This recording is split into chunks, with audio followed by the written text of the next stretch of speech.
C'est les 4e rencontres de pédiatrie et depuis cette année, on a décidé d'en faire un rendez-vous trimestriel, donc en faire 3 à 4 par an, que ce soit des médecins généralistes, des pédiatres, les PMI, des gens qui travaillent dans les centres de santé, dans les cabinets libéraux. On travaille tous la tête dans le guidon, sans se connaître, sans échanger.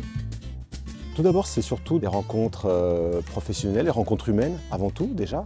Secondairement, avoir des avis au quotidien sur la pratique, notamment pédiatrique. Par exemple, dans mon cas, les patients que je reçois d'abord sont vus par des médecins généralistes qui, face à certains tableaux cliniques, ils les adressent aux spécialistes. Donc, dans mon cas, les hypotonies, les troubles de l'oralité, etc. Donc ça permet de tisser des liens et un réseau avec des gens qu'on connaît.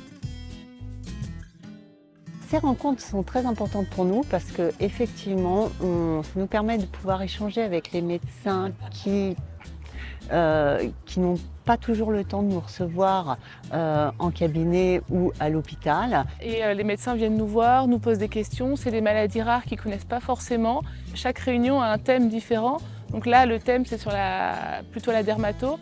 Et la prochaine, c'est sur la neuro. Téléconsultation le soir.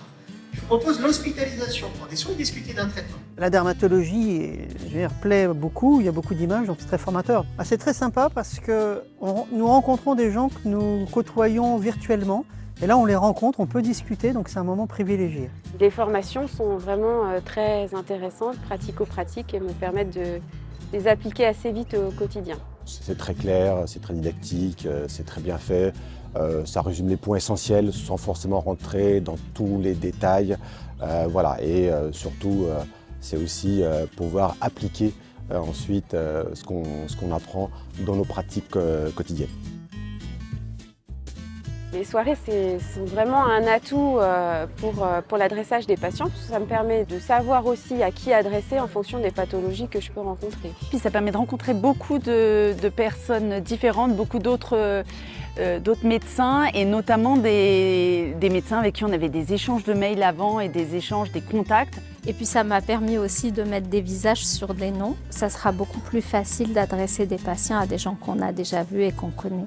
Ça me permet aussi de vraiment maintenir mes connaissances à flot. Ce qu'on attend, c'est vraiment d'établir un partenariat avec ces médecins de ville. Je pense qu'ils peuvent nous apporter énormément de choses et que l'hôpital ne soit pas un lieu clos, mais soit vraiment en interaction avec la ville le plus possible.